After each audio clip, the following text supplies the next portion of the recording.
goddess, sing the rage of Peleus' son Achilles. Where's Papa going with that axe? Said Fern to her mother as they were setting the table for breakfast. It was the best of times. It was the worst of times.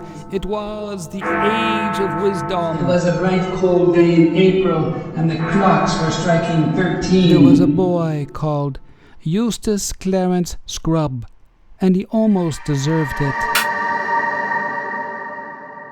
Did you know that there are 2 categories of books?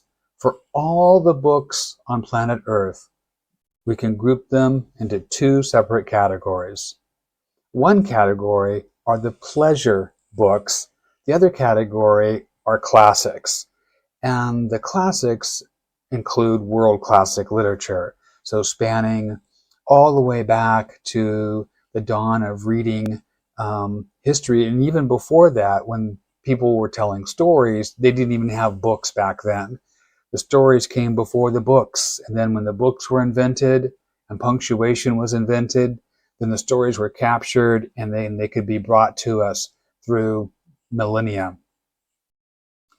So with these 2 categories, classics and pleasure books, pleasure reading, modern contemporary books, with those 2 categories, we have 2 different merits because they both have value, they both are valid. We have 2 different functions, and we have 2 different goals, 2 different reading goals for people to do. So for the pleasure category, those are the books that we're reading because we want to enjoy reading, and they allow us to do that. And you get some benefit, you get some other benefits from reading contemporary modern books, but the main purpose is to enjoy reading. And it helps keep that flame in your heart, your love for reading, burning nice and bright. Then we have classic literature, which sometimes is not entertaining.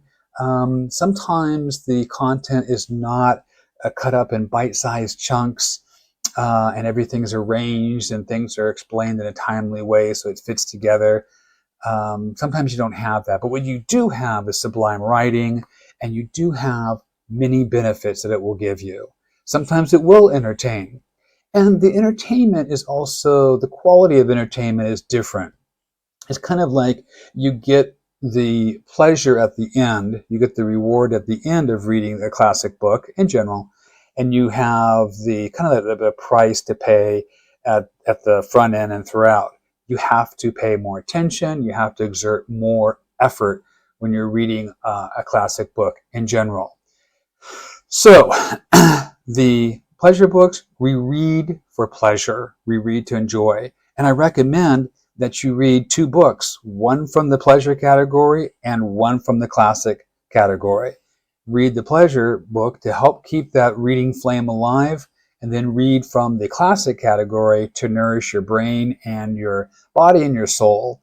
And I mention body because reading in general, and I think also the classics, has a positive effect on the body. It can help reduce stress. It can lengthen your lifespan. It can help reduce that problem where you're distracted so much with gadgets that are beeping and clicking. So it can lengthen your attention span. So sometimes, though, people will talk about using the goal of reading for pleasure and apply that to the classics. We run into a problem when we do that. So people might say, look, I've got 11, oh, that's 10, that's one more. I've got 11 classic books that I'd like you to read. I think you'll really enjoy them. I sure did. Lots of other people have, and I think you will too. And you read them, and maybe you enjoy them, maybe you don't. But chances are they are readable. Charles Dickens' Christmas Carol, for example. And then you think, well, classics are really enjoyable. I think that's the idea. And then so I want to read more. So there's a couple problems with that because sometimes the classics are not enjoyable, like when we read the pleasure books and modern contemporary books. And I realize that there are some books, contemporary that have been published that are not necessarily enjoyable. But for most the big reason is we're reading to enjoy literature. And, I'll hear people talk about books, and the bad book is the book that wasn't entertaining. It wasn't compelling. It didn't resonate in me. It's a bad book, bad review. Get rid of it. And so everything is compared to that goal of, is it enjoyable or not? If we get those 11 books that we've been recommended, we read them, we love them, then we think, classics can be great. You're going to find some classics that aren't going to give you that dopamine rush all the way through, and you're going to be going, oh, what's this? So you're going to be limited in the books classics that you can read, if your goal is going to be to read for pleasure, that reading must be enjoyable all the time. So that's why I'm saying, let's use a different goal for reading the classics. And the goal for that is to get the benefits out of the classics. For it to be a classic, it has to offer you many gifts. What are those gifts? I've identified 7 benefits. But before we get to those 7 benefits, I just want to make sure that I touch briefly on other benefits that you can have when you're reading the classics, such as the possibility of lengthening your lifespan. It can reduce loneliness. It can distract you from the pain, the discomfort of loneliness or anxiety or high stress. It's like a miniature vacation of sorts, sometimes, not all the time. It can entertain you. And for that benefit, I would say entertainment, sometimes. The other books in the pleasure category, they need to entertain you all the time, pretty much. And they need to be interesting for you. And if they're not, then go find another one that is. Because we want that flame, your love of reading, to keep burning bright inside of your heart. Other benefits, it helps you learn about yourself. I remember hearing some time ago, there was this retreat people could go on. It was like a month-long retreat, and people could go to learn about themselves because they were lost and they needed to find themselves. I remember hearing how strange that was. Classics give you the opportunity to learn about yourself because you're reading alongside other characters, whether it's a play or whether it's a novel, but we also include other genres as well: philosophy, poetry, children's literature, science, early science. So you can learn and see what's happening to these people. And when we read literature books chronologically, we start at the beginning, we go through time, we get a sense for the magnitude, the huge, gigantic reporting of events that people are engaged in, what happens, how they react. We learn about humanity. And I do agree with people who say that reading classic literature has, over time, a humanizing effect on people. And that can certainly be a very good thing. So it helps you learn about yourself and learn about others as well, humanity in general. Also, these books can be downright inspiring. The writing is absolutely sublime. And in fact, way back in the day, when some of these were published, they did inspire other people to write other books that were like it, and that started a genre. So, and maybe some of those books became classics as well. They can also enhance reading comprehension. That is, if we're getting engaged and involved with the material. If we're getting involved with the material, then, for example, doing tabbing, doing notation, then that can help deepen our understanding. And as I think I've mentioned before, it can increase the attention span. And it kind of comes down to a choice of, where do we want to spend our time? Do we want to spend our time more with the distracting gadgets, or do we want to spend our time doing an activity that is reading? The more time we spend with reading, the more attention span lengthens. The more time we spend with the beeping, clicking gadgets, the shorter our attention span. Okay, so what are these 7 benefits? And I will go into these in more depth when we meet again and I talk to you about how to read the classics. So Here's the thing about the 7 benefits. I've chosen these specifically because I think they lend themselves to being more objective if I use it as a framework, as I use it as a tool when I am previewing classic works from my World Classic Literature book list. I preview one book at a time, one meeting at a time that you and I have, and I use these 7 benefits. I think I'll be able to better able to communicate some objective qualities about that classic book that I'm previewing you. So it makes a lot of sense here to go over these 7 so you know what's coming. And the idea here is I'm looking at the book to see if it has one of these 7 qualities. Does it have it not at all, a little bit? Okay, not at all or a little bit. That would be, like doesn't get a point. Does it have some? Then it gets a point. And then if it has a lot, then it gets 2 points. So in that way, I can kind of make it more objective for you. Now, I realize that readers' experiences are going to be different from person to person. That makes sense. So there is always kind of a dimension of subjectivity to all of this. I'm just trying to make it much more objective than me just saying, hey, it's a great book. It's amazing. I like it. You're going to like it. Because to me, that's just like pure subjectivity. And it's just kind of hit or miss. So I'm hoping that this will give you more objective information to give you an idea, a better idea of what the book is about. Now, if we're not getting any benefits from classic literature, then I don't think it's a classic. So what are these benefits? Improved vocabulary.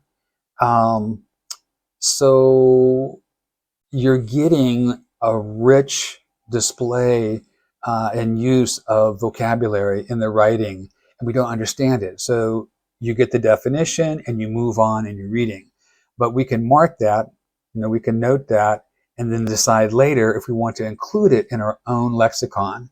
So that is yet another advantage of reading, and reading classics in particular, is that it is the best way to grow your vocabulary. Imagine that you only knew a couple hundred words and you had to talk to other people. I imagine there'd be a lot of grunting and a lot of chest thumping. Grog hungry, grog want food. Those kind of sentences. So if you can build your vocabulary, it makes sense then that when you talk, you're got a better chance of articulating more complicated feelings, desires, and so forth when you have more words to choose from. And you can also understand better what other people are saying, and then you can engage in the conversation. It's almost like magic. It's like you already speak English, but your ability to speak English gets deeper.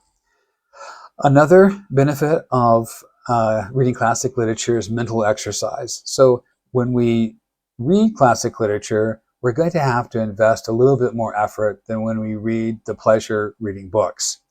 And that's okay, because stick to it. When you read the classics and you focus on it without distractions, when you focus on the reading, you're trying to understand what you're reading, but at the same time, that book is doing something to you. It's doing something to your brain, something to your mind. Your brain, your neurons are actually changing. Nodes are appearing. They're moving like the antenna of a snail that grows. The neurons in your brain can also grow and make other connections. This is a good thing. It's a good thing to have mental activity. So you have some of that when you read the pleasure books, but with the classics are like a potent powerhouse mega book. You're just going to get a bigger effect of that. So there are different kinds of mental exercise for the classics. So one is critical thinking, where we're doing reasoning. We have moral thinking, what's right, what's wrong, and why. Why is it right? Why is it wrong? What effect does it have on people? That's something that you get. We also have reflective thinking. That's another kind of thinking. And reflective thinking is something that we a lot of times just do automatically.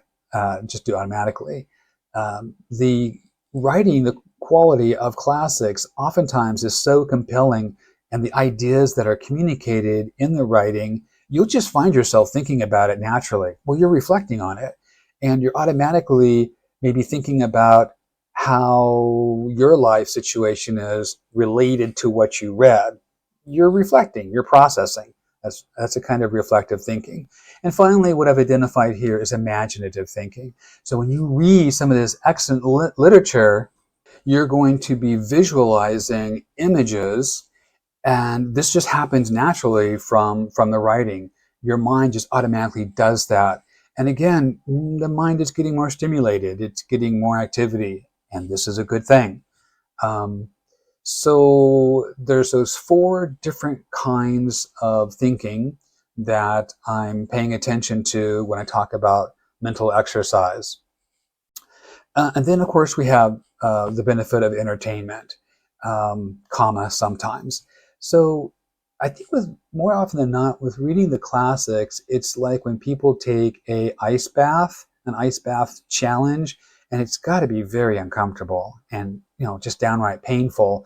But afterwards, they report euphoria. So pain first, and then pleasure second. So sometimes you have entertainment, and I think there's going to be some classics that are just not entertaining really at all. They're very, very dry. And yet, here's the interesting thing. When you go through and you read it, okay, page by page, you will slay that dragon. You go through and you read it, and you're reading it slow enough where you can pay attention to it, to what's happening. By the time you get to the end, you feel like something has happened. You've gotten a kind of an overall view of some process that just couldn't be explained to you in a couple of pages or so. You had to go through the whole reading of it. And that is deeply satisfying and rewarding. And there is a kind of pleasure to that. It's just not a fast, in your face, dopamine rush type pleasure necessarily.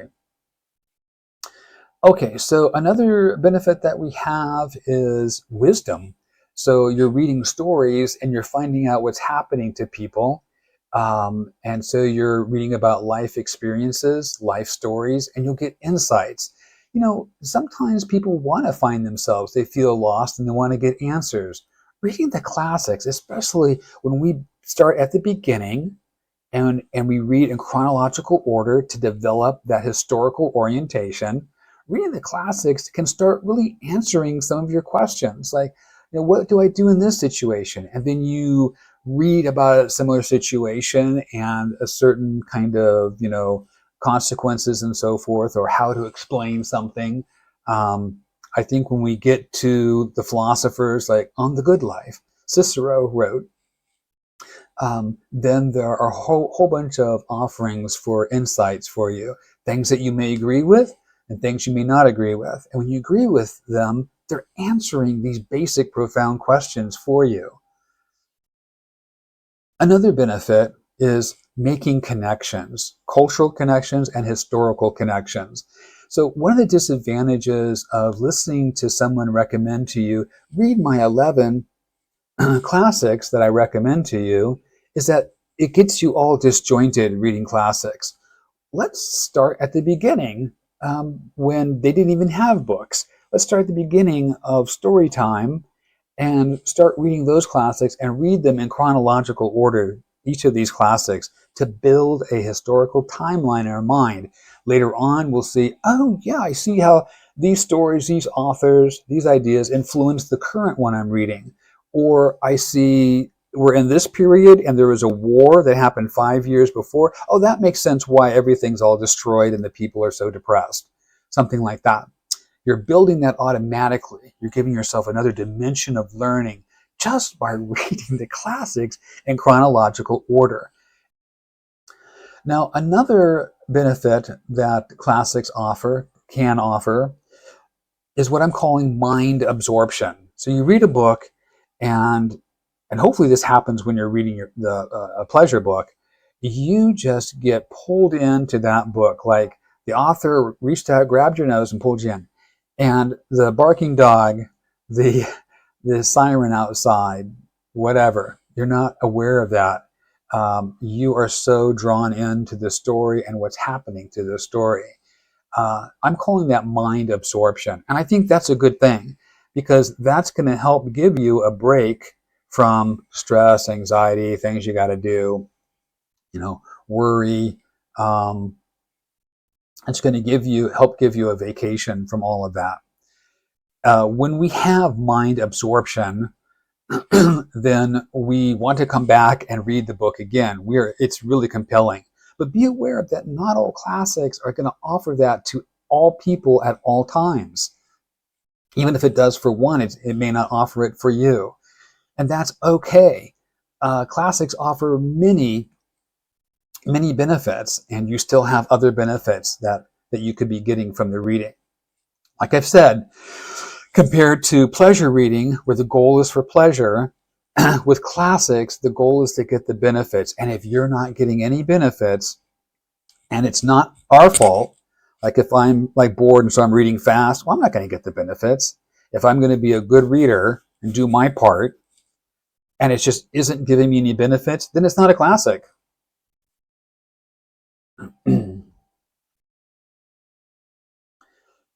All right, and then finally, the seventh benefit, not that these are in any order or that one is more important than the other, is a sense of increased eloquence. Okay, now what do I mean by that? Eloquence is kind of like it's easier for you to express yourself, to put words into sentences and express how you're feeling or how you think about something or share an idea. So eloquence, the sense of eloquence, I've noticed I get after I read for a long period of time for a classic, or right after I finish a classic, a few hours afterwards, like maybe for that day even. It just seems easier for me to write. I can articulate more complicated thoughts. And so I've noticed that. And if I'm getting that sensation when I'm reading a classic, I want to be able to report that to you, because I think that's something that you can get. And it makes sense because classics offer us writing that is more complex, is richer, more richer vocabulary and sentence structure and so forth. Okay, there is a freebie with our meeting here today, just like there was last time. And that is down below, you have access to a classics benefits evaluation form. You can use that if you're reading a classic right now, you're in the middle of it, say you're halfway through it or more, or you finished it. Use that form and see if you can identify the different benefits and go ahead and try and score it and give yourself a point score.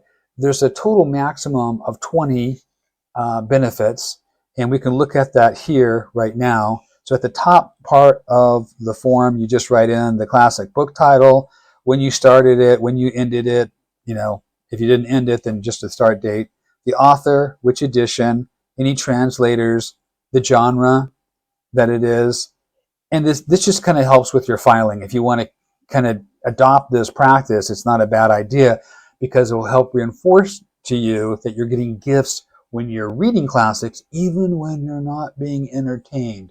So there's a subjective star rating. So subjective is based on what you feel and what you like, and it's different from person to person. Okay, like take a cup of tea and it's very, very hot. Oh, that tea is hot. It affects everybody. It doesn't matter. But the tea is a perfect temperature, and now someone tastes it and says, oh, I hate that. It tastes like flowers. Someone else drinks it. Oh, I love that. Oh, it's wonderful. So that's subjective. And then the temperature where it affects everybody the same, it's really hot, that's objective. It affects everybody the same. We can all kind of plug into that information. So the top part here is the star rating, and just shade in how many stars and how much. Maybe you want to shade in a third of a star when you get to like the fourth star, or half a star, up to you when you're rating that book subjectively. Then down below are the benefits 1 through 7, but number 2 actually has 1, 2, 3, 4 sub ones. So the grand total is 10. So the maximum, double that, is 20 points. So how this works is you look at approved vocabulary. So you can read here how it explains it to you, and then each one of these has 2 boxes. If it has little or nothing, like sometimes you'll get that when you read a contemporary novel, it just doesn't offer you any vocabulary, maybe one word out of 500 pages. But classics tend to offer you more. So if it offers you vocabulary that you want to know, or what's interesting to you that you want to have in your own, if it does none of that or a little, then don't mark any of these boxes. If it does some, mark the box. If it does like a lot, like wow, and you'll have to decide how much a lot is for you, then mark that box. And each time you mark a box, it's a point. So you go through all 7 of these, and then you score it and you add the total, and I have suggested meaning interpretations for that score. So exceeds, meets, or unsatisfactory. So 16 to 20 points exceeds, meets 9 to 15, satisfactory. Like, how many gifts are you getting here? Is it worth your time? And that's the insight that I'm hoping that you'll come to, the realization that you'll come to, that even though I did not enjoy this book, I was not entertained, I did not agree with the author all the time, wow, I got 16 points out of 20. I got all these other benefits here. So when we have that attitude, the door to the kingdom of classic literature reading magic is open to you all the way. And that's a good thing, because all of these books, hundreds and hundreds of books, they have many gifts to give you. Looking ahead, the next time we meet, I want to talk about how to read the classics. And in that, I will cover tabbing as well as notation, supplies to buy for your, it's almost like a project that you're undertaking for reading the classics. I will also cover some obstacles to reading the classics, which I'm calling the 3 psychic pains. And then I also have miscellaneous tips for you as well.